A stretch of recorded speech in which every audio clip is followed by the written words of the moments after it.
지난달 대구를 비롯해서 전국적으로 장맛비가 거세게 내릴 때였습니다.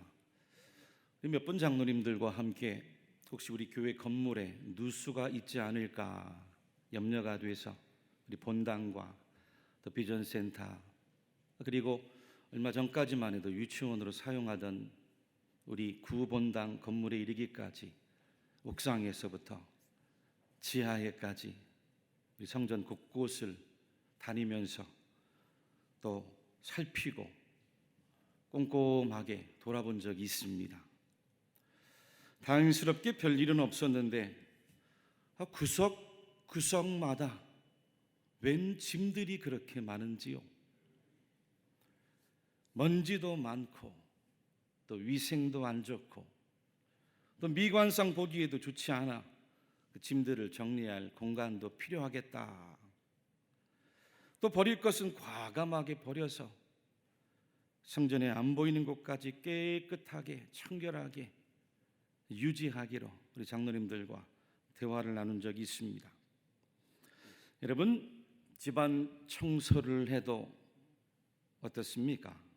항상 깨끗한 집은 보이는 곳만 잘 청소하지 않아요. 보이지 않는 곳까지도 깨끗하게 청결하게 청소를 해야 환경도 공기도 또 그 집안의 분위기도 그리고 그 집안에 살아가는 가족 구성원들도 생각이 또 마음이 또 정신이 그 영이 맑은 줄로 믿으시기 바랍니다.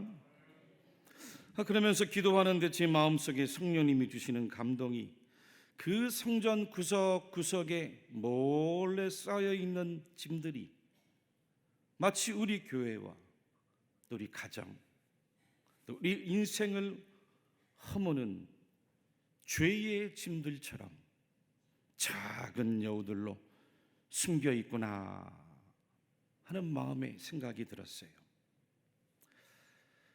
지난 주일날 나태와 시기에 이어서 오늘은 우리 인생을 허무는 하나님이 주신 포도원과 같은 아름다운 인생을 허무는 그 작은 세 번째 여우, 바로 허영이란 죄가 있음을 말씀드리고자 합니다. 이 허영이란 말을 국어사전에서 보니까 빌허자에 영화영 또는 꽃영자를 써서 텅 빈 영광 또 거짓 꽃이란 뜻입니다. 17세기의 영국의 극작가죠. 존 버년이 쓴 아마 우리 모든 분들이 교회에서 들어보았을 겁니다. 철로 역정이란 소설이 있어요.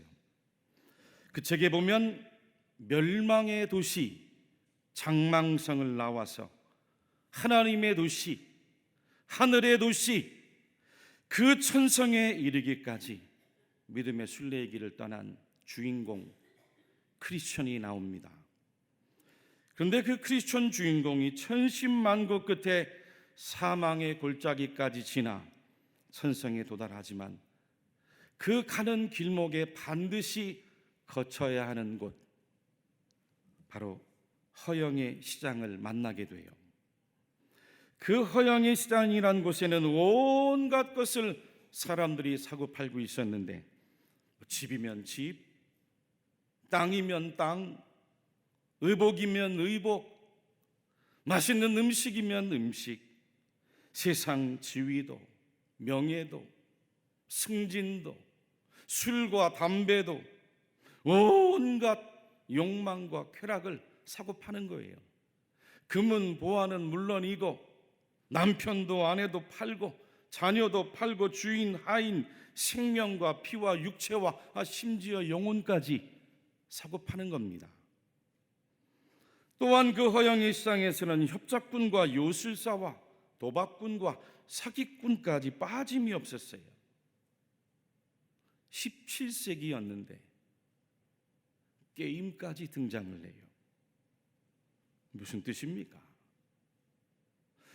허영이란 마치 텅 빈 영화와 같고 거짓 꽃과 같은 것들이 인간을 유혹하고 성도들을 유혹해서 천국에 이르지 못하도록 파멸하게 하는 여우라는 거죠. 나태와 시기처럼 허영 또한 성도들 내면 안에 교묘하게 숨어서 그 인생을 파멸시키는 여우와 같은 죄라는 거예요. 특히 허영이 무서운 건 내가 아니면 안 된다는 과시욕, 이 과시적인 욕망이 숨어 있기 때문이에요. 그래서 끊임없이 사람들로부터 내가 주목을 받아야 하고 내가 사람들로부터 인정을 받아야 하고 그래서 사람들의 시선을 이끌어내서 다 내 편을 만들어야 되고 남의 편은 다 아니고 공동체를 어지럽히는 거죠. 여러분, 우리는 모두가 아담의 후손이고 가인의 후손이라 말씀을 드렸습니다. 그래서 늘 우리는 조심히 우리 자신을 살피고 말씀 앞에 그리고 기도하면서 깨어 있어야 돼요. 우리의 유전자 속엔 하나님 없이 내가 혼자 분주하려 하고 하나님 없는 것처럼 내가 태만하고 게으르려 하고 하나님의 시선 없이 남을 시기하려고 하는 못된 성질이 다 누구나에게 있기 때문이에요. 오늘 성경에 이 삼손이란 인물이 왜 중요한지 아십니까? 사람이 허영됨을 자각하고 있지 않으면 우리도 또한 삼손처럼 얼마든지 실패할 수 있는 인생을 살아갈 수 있기 때문이에요. 여러분, 삼손이 얼마나 특별한 은혜를 하나님 앞에 받았습니까? 하나님이 주시는 특별한 선물을 받고 태어난 사람이 삼손이었어요. 오늘날로 말하면 초능력과 같은 아주 비범한 은사를, 능력을 받고 자라간 사람이에요. 태어날 때부터 여호와의 사자로부터 예언을 받았어요. 나실인으로 택함을 받고 어렸을 때부터 자라갈 때에 사사기 13장 말씀해 보니까 그 아이가 자라매 여호와께서 그에게 복을 주시더니 여호와의 영이 그를 움직이기 시작하였더라 라고 증언하고 있습니다. 즉 하나님의 성령으로 삼손과 함께 하시니 특별한 사람으로 특별한 은총을 입은 인간으로 성장해 간 거예요. 그런데도 삼손은 그 힘과 능력을 소중하게 하나님의 뜻을 위하여 사용하지 않았습니다. 마치 자기 능력인 양 자기 인기, 자기 과시, 자기 정욕을 위해서 잘못 사용했습니다. 유대 사람이고 태어날 때부터 나실인으로 구별을 받았음에도 하나님을 믿지 않는 블레셋 여자를 맞이하기 위해 블레셋 사람들과 친구를 맺었고 또 무리하게 수수께끼를 내면서까지 그 결혼식을 진행하려 하다가 그만 봉분을 당하고 말아요. 그 분을 이기지 못해 사람을 죽였고 붙잡은 300마리의 여우들을 들판에 풀어서 온통 불바다로 만들고 말았어요. 결국 그 일 때문에 블레셋 사람들의 분노에 찬 복수가 또 그의 장인과 그의 정혼한 여자를 살해하고 마는 막장 드라마와 같은 일들이 연속적으로 벌어지고 있었던 겁니다. 오늘 우리가 읽은 이 성경 본문에 보니까 그러고도 삼손이 아직까지 정신을 못 차렸습니다. 당시 블레셋 족속의 유명한 기생이었던 딜릴라에게 들어가서 그의 품에 안겨 있다가는 삼손의 평생에 씻을 수 없는 수치와 수모를 당하고 결국에는 비참한 죽음에 이르는 것을 보아할 수 있는 겁니다. 우리 오늘 본문 21절 말씀을 같이 한번 한 목소리로 읽어볼까요? 시작. 블레셋 사람들이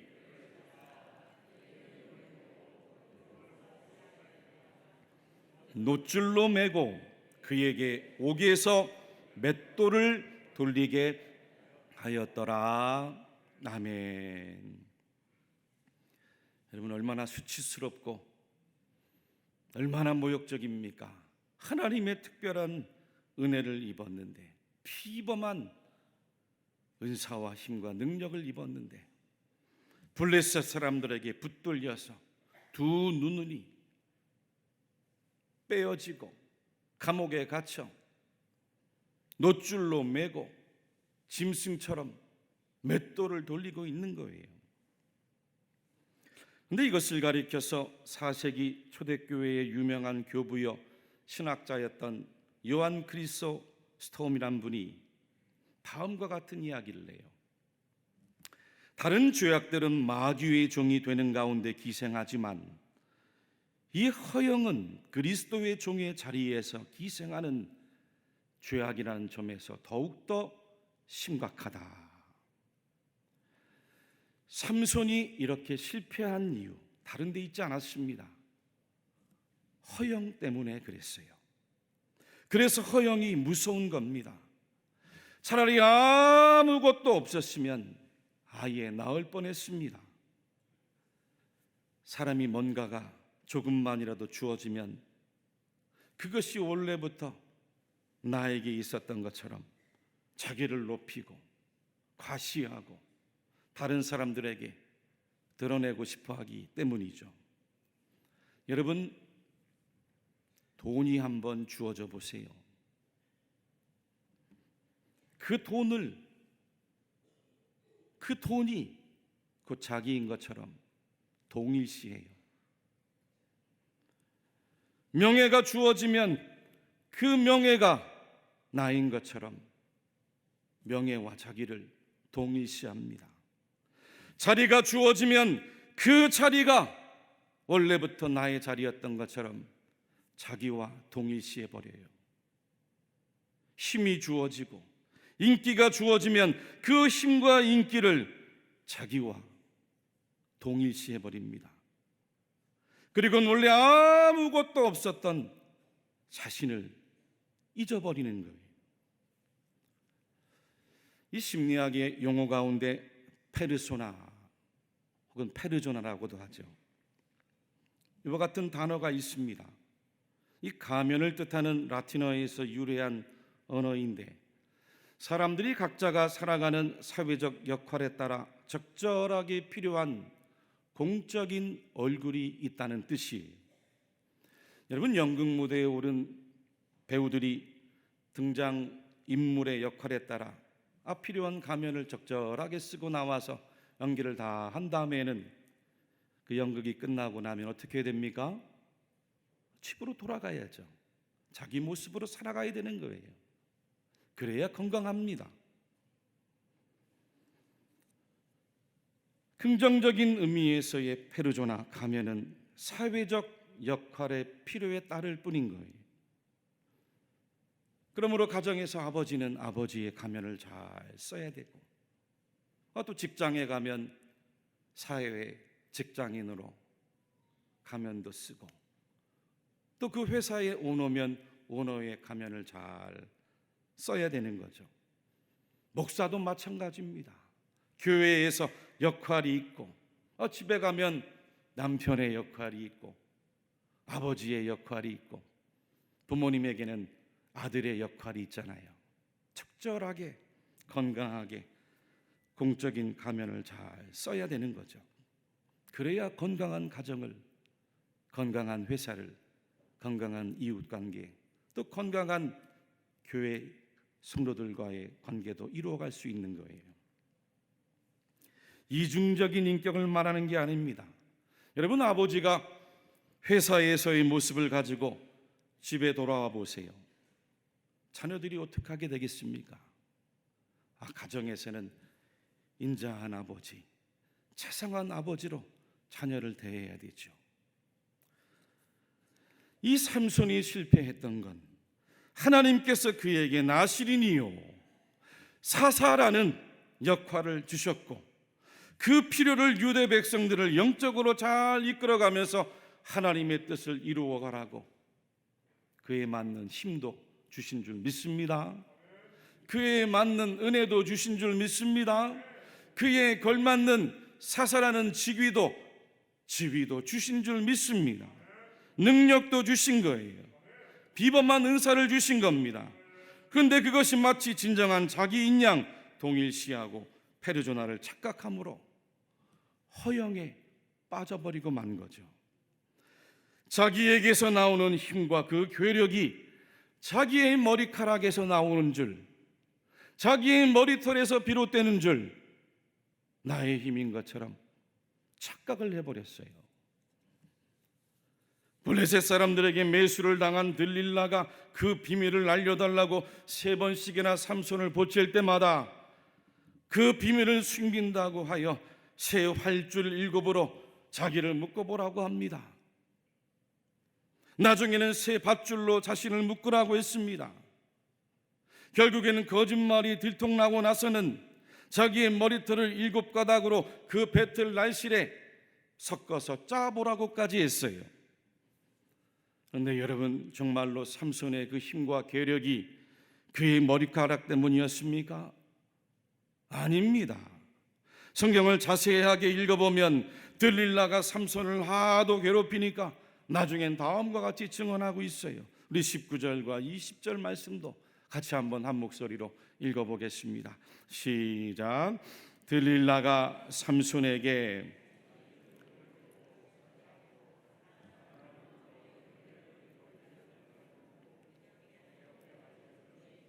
그의 힘이 없어졌더라. 들릴라가 이르되 삼손이여, 블레셋 사람이 당신에게 들이닥쳤느니라 하니 삼손이 잠을 깨며 이르기를 내가 전과 같이 나가서 몸을 떨치리라 하였으나 여호와께서 이미 자기를 떠나신 줄을 깨닫지 못하였더라. 아멘. 여호와께서 이미 자기를 떠나신 줄을 깨닫지 못하고 있었어요. 머리카락이 아니에요. 하나님이 그 삼손을 떠났기 때문에 힘이 사라진 거죠. 삼손이 어릴 때도 하나님의 영이 함께 하니까 하나님의 사람으로 복을 받은 겁니다.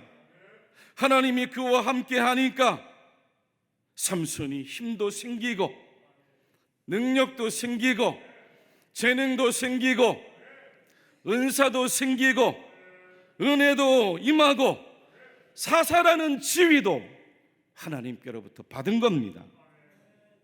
머리카락은 상징이죠. 은혜의 상징이에요. 믿음의 상징입니다. 하나님의 임재함의 상징이에요. 그렇습니다. 사람은 하나님 없이는 아무런 존재가 되지 못하는 거예요.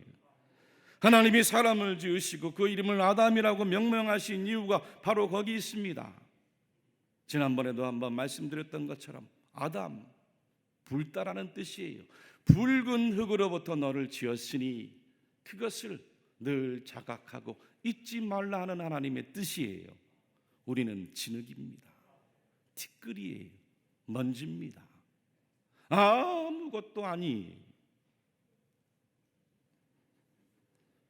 이것을 잊지 않고 살아야 세상의 헛된 영화, 허영에 빠지지 않고 하나님 앞에서 살아갈 수가 있습니다. 여러분, 성경의 위대한 하나님의 사람 모세가 얼마나 대단했습니까? 10계명을 받았어요. 하나님의 얼굴을 대면했습니다. 친구처럼 하나님께서 모세를 대했다고 했어요. 하지만 그런 모세도 처음에는 허영이 많았어요. 유대인 가정에 태어나 나일강에 벌어졌습니다.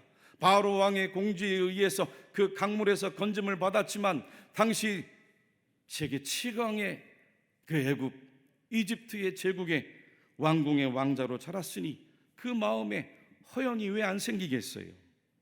그 허영 때문에 내가 한번 동족들을 구원해 보겠다고 사람을 죽이잖아요. 나중에는 싸움을 말리다가 발각이 되고는 광야로 도망치는 신세로 전락하고 맙니다. 그 고독한 광야에서 40년 세월 외롭게 양을 치며 살아간 거예요. 모세 안에 그 허영을 다 빼어내시기 위한 하나님의 뜻과 섭리가 있었어요. 모세 안에 있는 그 허영을 다 빼어내신 분이 우리 하나님이세요. 그 허영을 다 빼내지 않고는 하나님께서 아무리 모세에게 능력의 지팡이를 주어도 하나님의 도구로 사용할 수가 없기 때문인 것입니다. 그런 모세가 말년에 유대 민족의 영도자로 쓰임받으며 하나님 앞에 다음과 같이 고백을 했습니다. 주께서 사람을 티끌로 돌아가게 하시고 말씀하시기를 너희 인생들은 돌아가라 하셨사오니 주의 목전에는 천년이 지나간 어제 같으며 밤의 한순간 같을 뿐입니다. 그들은 잠깐 자는 것 같으며 아침에 돋는 풀 같으니이다. 푸른 아침에 꽃이 피어 자라다가 저녁에는 시들어 마르나이다. 우리의 연수가 70이요 강건하면 80이라도 그 연수의 자랑은 수고와 슬픔뿐이요 신속히 가니 우리가 날아가나이다. 모세가 정확하게 모든 인생들의 좌표가 하나님 앞에 어디 있는가를 깨달아 알았던 거죠. 인간은 그저 티끌이고 천년이란 영겁의 시간 속에 밤의 한 순간뿐인 것을 알았어요. 인생은 잠깐 자는 것뿐이며 아침에 피었다가 저녁에 베어져 말라버릴 꽃과 같은 것을 알았어요. 그 평생의 모든 자랑도 결국엔 수고와 슬픔이요 날아가는 화살과 같이 얼마나 빨리 인생이 날아가는지 지내가는지 모세는 너무나도 잘 알고 있었어요. 인간은 그 자체가 허영덩어리고 텅 비어있는 존재고 거지처럼 언젠간 말라버릴 꽃임을 모세는 너무 잘 알고 있었어요. 그것이 바로 인간의 참 존재라는 깨달음을 모세는 기도하면서 알았던 거예요. 사랑하는 교우 여러분, 허영이 무엇입니까? 말씀을 준비하고 묵상하면서 하나님, 허영이 무엇입니까? 허영이 무엇입니까? 헛된 바람이다. 여러분, 풍선에 바람이 들어가 있으면 좋아 보이죠? 모양이 있어 보입니다. 그 바람 한번 빠져보세요. 보기 좋아 풍선이죠. 한순간에 바람 빠지면 풍선이 휭 하고 날라가 쭈글쭈글해진 모습으로 땅에 곤두박치고 말아요. 한순간에 땅에 곤두박질 치는 게 바람 빠진, 허영 빠진, 허영이 가득 찬 인생에 불과한 겁니다. 쭈글쭈글해진 모습으로 볼품없는 게 사람이에요. 자랑할 거 없습니다. 뽐낼 것 없어요. 뭐 내가 이만큼 있다고 누구한테 과시할 것도 없어요. 다 하나님이 주셨으니 잠시 누리고 가는 거예요. 빌립보서 2장 3절에 사도 바울이 하나님께로부터 받은 말씀이 있습니다. 아무 일에든지 다툼이나 허영으로 하지 말고 오직 겸손한 마음으로 각각 자기보다 남을 낮게 여겨라. 우리 주님도 제자들에게 너는 기도할 때 내 골방에 들어가 문을 닫고 은밀한 중에 계신 내 아버지께 기도하라. 은밀한 중에 보시는 내 하나님 아버지께서 다 아시고 갚으신다. 사랑하는 성도 여러분, 허영을 이길 힘 우리에게는 없습니다. 허영을 이길 힘은 오늘 예수님 말씀처럼 골방의 힘밖에 없어요. 골방에 들어가 엎드려 기도하는 자가 하나님 앞에서 나는 아무것도 아닙니다, 나는 그저 무익한 존재입니다, 하나님이 주시니 그저 오늘도 살아갑니다, 자신을 돌아보고 늘 자각하고 살아갈 수 있더라는 거예요. 마가복음 1장 34절과 35절에 예수님께서 각종 병이 든 많은 사람을 고치시며 많은 귀신을 내쫓으시되 귀신이 자기를 알므로 그 말하는 것을 허락하지 아니하시니라. 그리고 새벽 아직도 밝기 전에 예수께서 일어나 나가 한적한 곳으로 가사 거기서 기도하시더니 라고 증언했어요. 예수님께서도 귀신들이 내쫓고 주님을 향해 말하는 것을 허락하지 않으신 거예요. 사람들이 와서 몰려들고 인기가 올라가는 것 원치 않으셨던 거예요. 오히려 새벽 한적한 곳에 골방에 들어가 아버지 하나님 앞에 기도하셨던 예수님이세요. 골방이 비어 있어 보세요. 반드시 허영이 여러분들 마음 가운데 찾아옵니다. 그 골방을 기도로 채워보십시오. 허영이 아니라 하나님의 영광이 여러분들의 인생을 붙들고 힘있게 걸어갈 수 있도록 도와주세요. 하나님의 영광이 임하는 사람을 그 누가 그 무엇으로 그 어떤 세상의 힘도 막을 수가 없습니다. 헛된 영광이 아니라 하나님의 영광이 임하는 사람, 하나님이 쓰시는 사람이기 때문인 것입니다. 대구 칠곡의 모든 성도들이 내 마음 안에 있는 허영을 쫓아내시고 겸손하게 여러분들의 평생은 하나님의 영광, 변함없는 하나님의 영광, 영존하시는 하나님의 영광만 함께 동행하며 걸어가실 수 있기를 주님의 이름으로 간절히 축원합니다.